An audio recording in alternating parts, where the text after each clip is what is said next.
I'm standing in a garden right now that gets absolutely devastated by pests every single summer.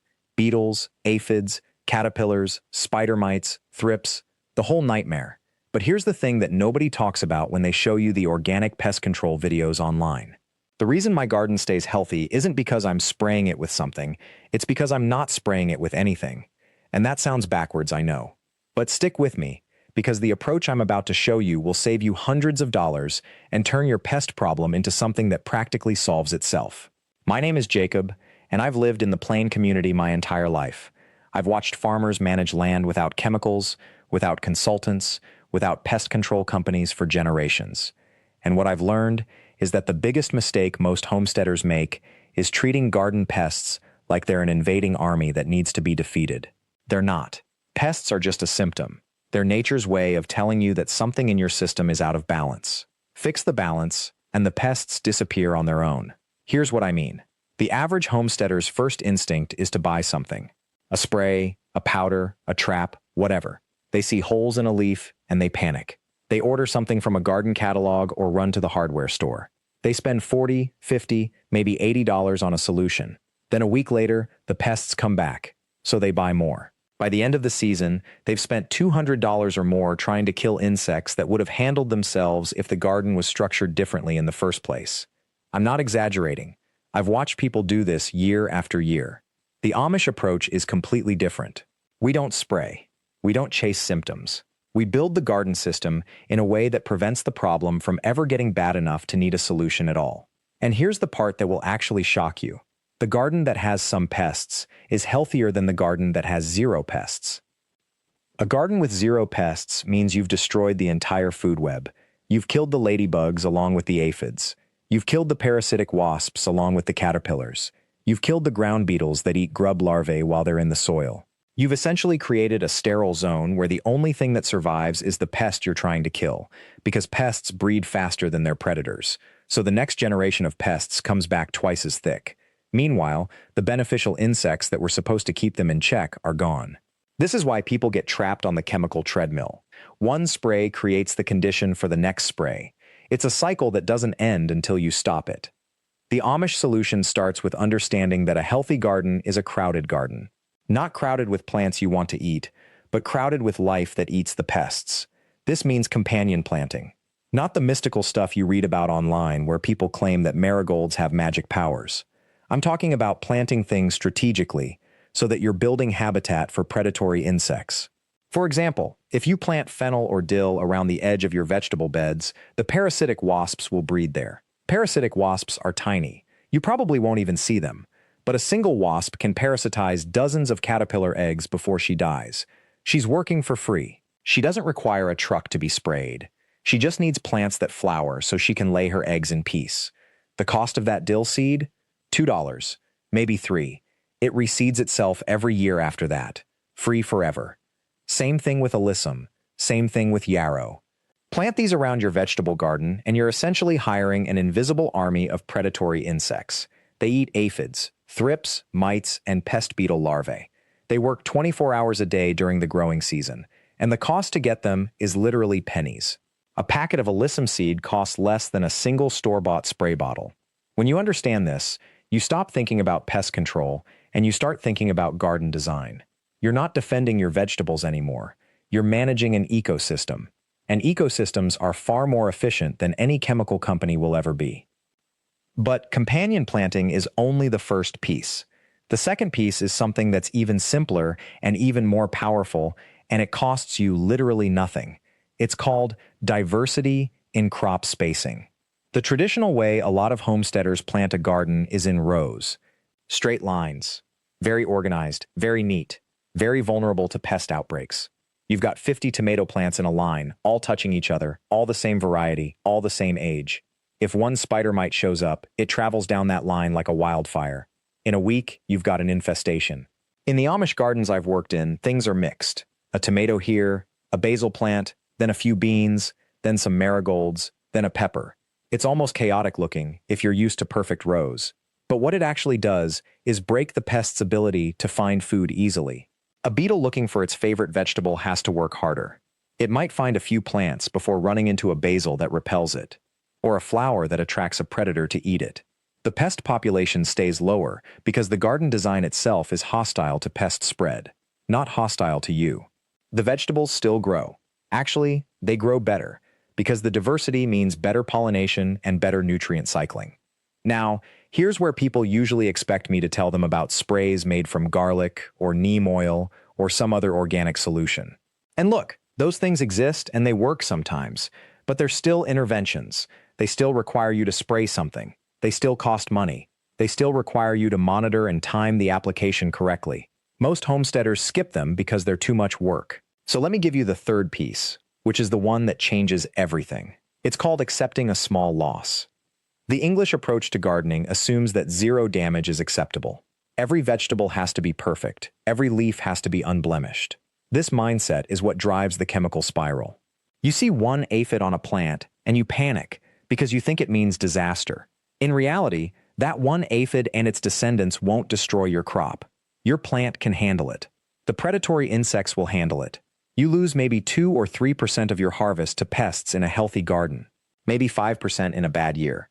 The other 95 to 98% of your vegetables grow just fine, with some beetles taking small bites out of them. A tomato with a little hole in the bottom isn't worthless. You cut the hole out and eat the rest. A pepper with some scarring from a spider mite is still edible. It's still nutritious. It still tastes the same. But the difference between a garden that's 0% damaged and a garden that's 5% damaged is the cost of the entire pest control industry. It's the chemicals. It's the spraying. It's the worry. It's the time spent monitoring and treating. I know this sounds like I'm telling you to just give up and let the garden be destroyed. I'm not. What I'm saying is that there's a threshold. Below that threshold, you do nothing except design your garden better. At that threshold, you step in with the cheapest, fastest, least toxic option. And I mean the actual cheapest, not the cheapest on Amazon or at the garden store. The cheapest thing you can actually do with your hands and things you already have. Manual removal. Hand picking. Just reach over and pick the beetles off your plants and drop them in soapy water or away from your garden entirely. This sounds medieval. It sounds like too much work. But here's what actually happens. It takes maybe 5 minutes a day during peak season if your garden is managed right. 5 minutes a day. Walk through with a cup of soapy water, spot the pest, flick it off. 30 bugs a day, you're done. That 30 bugs multiplied by 4 months of growing season is 3,600 pests prevented from reproducing. If you did nothing and let them breed, you'd have hundreds of thousands by August. But because you removed the adults before they laid eggs, you prevented the population spike naturally. The cost of this solution is $0 and 5 minutes a day. Compare that to buying a spray, applying it, waiting for it to work, watching for resistance to build, buying a stronger spray, and doing it again next month. Manual removal is not a backup option. It's the actual first line of defense in the system I'm describing. The fourth layer, and this is where most people finally feel like they're doing something active, is habitat management in the soil and on the ground. This is not about adding things to kill pests. It's about creating conditions where predatory insects thrive. Let me give you a concrete example. If you mulch your vegetable beds with wood chips or shredded leaves instead of bare soil, you've created a home for ground beetles. Ground beetles eat grub larvae, slug eggs, and other soil pests. They're like underground security guards. In a mulched garden, you'll have 10 times as many ground beetles as in a bare soil garden, and they work for free, 24/7, underground where you can't even see them. The cost of this? If you have access to a wood chipper, it's literally free. You're chipping branches from around your property and spreading them. If you don't, you're buying mulch anyway for weed suppression and moisture retention, so the cost is the same. But now instead of just suppressing weeds, you're also hiring an army of pest-eating insects that live in that mulch. The same principle applies to leaving some areas of your property a little wild. A small patch of perennial plants that you don't mow, some native grasses, a pile of logs or branches that's slowly decomposing. These aren't decoration. They're insectaries. They're breeding grounds for beneficial insects that then move into your garden. You might leave a quarter of an acre somewhere on your property undisturbed, something most homesteaders would call wasted space. But that quarter acre is producing thousands of parasitic wasps, ground beetles, lady beetles, and lacewings that then patrol your vegetable garden. It's an external hatchery for beneficial insects. The cost is nothing. Actually, you're saving money because you're not mowing it. Now, let me address the thing that happens in reality, not in theory. You follow all of this. You plant companion plants. You space things with diversity. You accept small losses. You handpick the big infestations. You mulch. You leave some wild space. And then July hits and something goes wrong. You've got a cucumber beetle problem that's worse than you expected. Or the squash vine borers are attacking your zucchini faster than you can manage. Or a late-season aphid bloom happens right when your beneficial insect population is between generations. This is when you actually need something fast. And the Amish approach to this isn't to call a pest control company or spray something commercial. It's to use something so cheap and so harmless that it barely registers as an intervention at all. The simplest version is a bucket of water with a tablespoon of dish soap. That's literally it. Spray your plants in the evening when beneficial insects are least active. The soap breaks down the waxy coating on soft-bodied insects like aphids and mites. They dry out and die. The cost is less than $1. The harm to anything else is essentially zero. Honeybees won't even land on wet plants, so they're not exposed. And unlike actual pesticides, soap doesn't create resistance. A pest can't become immune to physical dehydration. You can use it every week if you need to, and it won't stop working. It won't become less effective over time. If you need something stronger, the next level is neem oil. But, and this is the critical part, you're not buying neem oil from a garden catalog for $30. You're getting it from the bulk section of a health food store for $3, or you're buying a big container of food-grade neem from an agricultural supplier for $5. You use it at the concentration recommended for aphids, which is the weakest concentration. You spray in the evening. You wait 3 days and check. If the problem isn't solved, you spray again. You don't preventatively spray. You don't spray on a schedule. You only spray when the problem has actually reached the threshold where hand-picking is no longer practical. Most seasons, you'll never need to spray at all, because the system I described earlier is managing the problem naturally. Here's the financial reality that nobody shows you. A homesteader who uses this system spends maybe $20 to $40 a year on pest management. That's seed for companion plants, and maybe one bottle of soap or neem if they need it. A homesteader who relies on store-bought sprays and schedules treatments spends $200 to $300 a year, often more. The difference is structural design versus chemical intervention. The system I'm describing is slower to set up. It takes a season or two to establish the beneficial insect populations. But once it's running, it's self-maintaining. Your garden becomes more resilient every year because the soil gets richer, the beneficial insect population grows, and the diversity increases. By year 3, most homesteaders who switch to this approach aren't even thinking about pests anymore. They're thinking about yields and variety and flavor because the pest problem has become so minor that it barely registers. The last piece of this that's really important is understanding what not to do, because there are common mistakes that completely sabotage this system. The first one is spraying before there's actually a problem. A lot of homesteaders see a single pest and immediately panic spray. This kills the beneficial insects along with the target pest, and suddenly you're back at square one. The second mistake is using broad-spectrum insecticides or even natural sprays that kill everything indiscriminately. Spinosad, for example, is organic and it works great on caterpillars, but it also kills parasitic wasps. So, if you use Spinosad, you're solving the immediate caterpillar problem while creating the conditions for a future aphid explosion, because the wasp population that controls aphids is now dead. The third mistake is assuming that this approach doesn't require any work. It does, but the work is front-loaded, and it's structural. You spend time designing the garden layout, planting companions, managing mulch, and maintaining those wild areas. Once that's done, the maintenance is light. But you can't just plant a standard vegetable garden in rows and then expect beneficials to show up and solve your problems. They need habitat. They need food. You have to provide it. The final thing I want you to understand is why this actually works at a biological level. Insects operate on very tight timescales. A pest insect might have a 2-week generation time. In that 2 weeks, it lays eggs, they hatch, they feed, they grow, they lay more eggs. If you can break that cycle at any point, you prevent the population explosion. The beneficial insects operate on slightly longer timescales, maybe 3 to 4 weeks per generation. But because they're actively hunting and parasitizing, They need much lower numbers to control the population. One parasitic wasp can lay eggs in 100 caterpillar eggs. So the math works in your favor if you let it happen. But you have to be patient enough to let it establish. If you spray every time you see a problem, you never give the beneficials a chance to build population. That's the trap most homesteaders fall into. They want instant results, but instant results require chemicals. System-based results take time, but they're permanent and they're free. Now, let me show you exactly what that patience looks like in practice. Because patience doesn't mean you sit around doing nothing. It means you build a system. And the system starts with what you already have growing on your property. Every homesteader is fighting the same battle I fought for years. You clear the land. You mow it. You want order and control. And the moment you do that, you've removed every house, every food source, every shelter that the beneficial insects need to survive.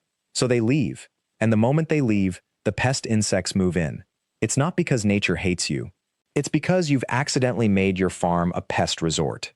The fix is counterintuitive. You need to let some of it grow wild. Not your vegetable garden, obviously, but the edges, the hedgerows, the spaces between your fences and your property lines. These aren't wasted spaces. They're recruitment centers for your beneficial insects. Here's what happens. Native plants flower on a rotating schedule. Spring brings one set. Summer brings another. Fall brings another. That means there's always nectar and pollen for the adults. The beneficials don't just eat pests.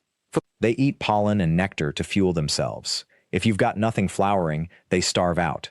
But if you maintain a flowering hedgerow 12 months a year, and you can do this with native plants that require zero watering once established, then you've got a standing army. Let me give you specific examples of what to plant, because this isn't about letting your whole farm go feral. I've got 4 hedgerow plants that I planted once, 8 years ago, and I have never touched them again except to admire them. Yarrow. It flowers from May through September. Parasitic wasps love it. So do hoverflies.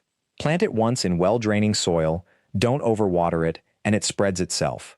A $3 packet of seeds becomes a 30-foot border in 2 years. Coneflower. The bees absolutely hammer this plant. But more importantly for pest control, the seeds on the coneflower head attract goldfinches and chickadees. Those birds eat aphids and caterpillars. You're not feeding them directly. You're giving them a reason to hang around your farm. And as they hunt through your vegetables, they're cleaning up problems before they become problems.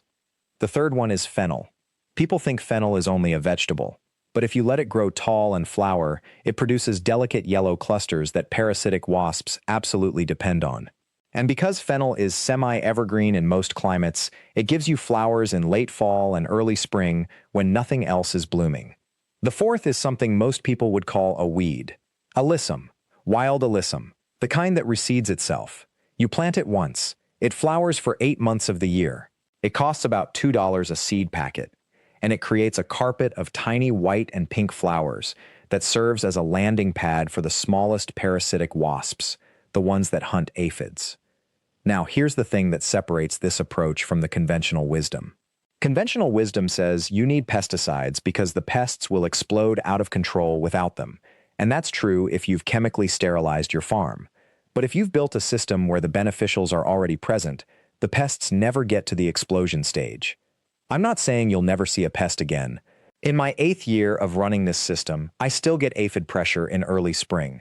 But by June, the parasitic wasp population has caught up to the aphid population, and the problem self-corrects. The aphids never reach the level where they damage the crop. They're just present in numbers that the system can handle. That's the mathematical reality most homesteaders miss. You don't need zero pests. You need pests below the damage threshold, and you achieve that through predation, not elimination. The practical timeline looks like this. Year 1, you plant your hedgerows. Your pest pressure is normal or maybe slightly elevated because the system isn't established yet. You're tempted to spray. Don't. You harvest what you can. You save seeds. You let the beneficials establish. By year 2, you'll notice the difference. Not total control, but measurable reduction. And you'll start to see things you didn't see before. Parasitic wasps on your plants. Hoverflies in your garden. Ladybugs moving through the rows.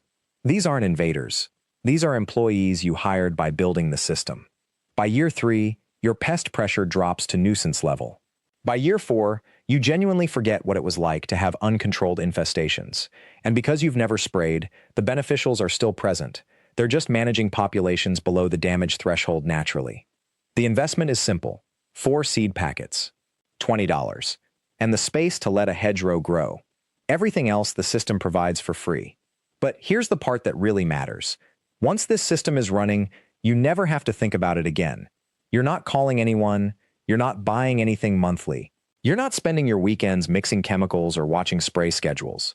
The system runs itself because it's based on the same biology that has been controlling pests on this land for 10,000 years. The only thing you have to do is trust that the system works and give it time. And if you can do that, if you can be patient enough to let nature do what nature does, then you've solved a problem that most homesteaders spend years fighting. Now, I want to tell you something that nobody talks about when they're selling you the expensive solutions. Every single thing I've shown you today costs less than 1 professional visit, less than 1 spray truck, less than 1 month of a contract that you'll forget about and keep paying for anyway. The average homesteader spends $3 to $6 a year on pest control that doesn't even work because they're treating the symptom, not the cause. They're killing the mosquito after it's already been born. They're spraying for beetles after the beetles have already laid eggs. They're calling the exterminator after the damage is done. And then they wonder why the problem comes back 3 weeks later. What I've shown you reverses that entire equation. You're working upstream. You're preventing the problem before it exists. You're using the same logic that has kept Amish farms productive for generations, without a single chemical company contract, without a single spray gun, without a single expensive monthly bill. And yes, it requires a little more thought up front. Yes, you have to understand the system instead of just calling someone to fix it. Yes, you have to be willing to get your hands dirty and spend an afternoon setting things up. But that's the trade-off. Your time for their money. And if you're watching this channel, I'm guessing you'd rather spend your time than their money. Here's what I want you to do this week. Pick one problem on your property. Just one. It doesn't have to be the biggest one. It doesn't have to be the most expensive one. Pick the one that bothers you most when you're sitting on your porch in the evening or when you're trying to harvest from a specific bed, and apply what I've shown you today. Maybe it's improving your soil so root maggots can't survive. Maybe it's planting garlic and basil to repel aphids from your tomatoes. Maybe it's building a bird-friendly corner so the sparrows come and eat your grasshoppers. Maybe it's just cleaning out your gutters and tipping over one old bucket you forgot about behind the shed. Start there. Track what happens over the next 2 weeks. Write it down if you need to. Notice how many fewer pests you see. Notice how your plants look stronger. Notice how much money you didn't spend. And then, once you see it working, pick another problem and do it again. That's how the system builds. Not all at once. Not with a big, expensive investment or a contract you'll regret, but piece by piece, problem by problem, season by season, until one day you realize you haven't thought about pests in months because they're just not there anymore. And that's when you know you've built something real. Not a system you have to maintain because some company convinced you to, but a system that maintains itself because it's based on balance instead of control, on health instead of chemicals, on understanding instead of ignorance. This is the way we've always done it. This is the way that works. And now it's available to anyone who's willing to learn it and spend the time instead of the money. Thank you for watching. If this makes sense to you, if you're tired of paying for solutions that don't work, I've put together a complete guide called The Pest-Free Homestead: Build Your Own Biological Defense System. It includes the plant combinations that work best in every climate zone, the exact setup for each type of water habitat on your property, and a month-by-month timeline so you know exactly what to do and when to do it. The link is in the description. Subscribe to this channel so you never miss an upload. We're adding new homestead hacks every single week. More ways to save money, more ways to do things the old-fashioned way that actually works, more ways to build and fix without depending on someone else to do it for you. Hit the notification bell so the second a new video goes live, you'll know about it. And if this helped you, leave a like and a comment. Tell me what pest problem you're solving first. Tell me what you're growing. I read every single comment and I'd love to hear what's working on your land. Until next time, keep building, keep growing, and remember, the best pest control system is the one you build yourself. I'll see you next week. End of script. Part 3 complete. Total additional characters, Part 3, 6.847.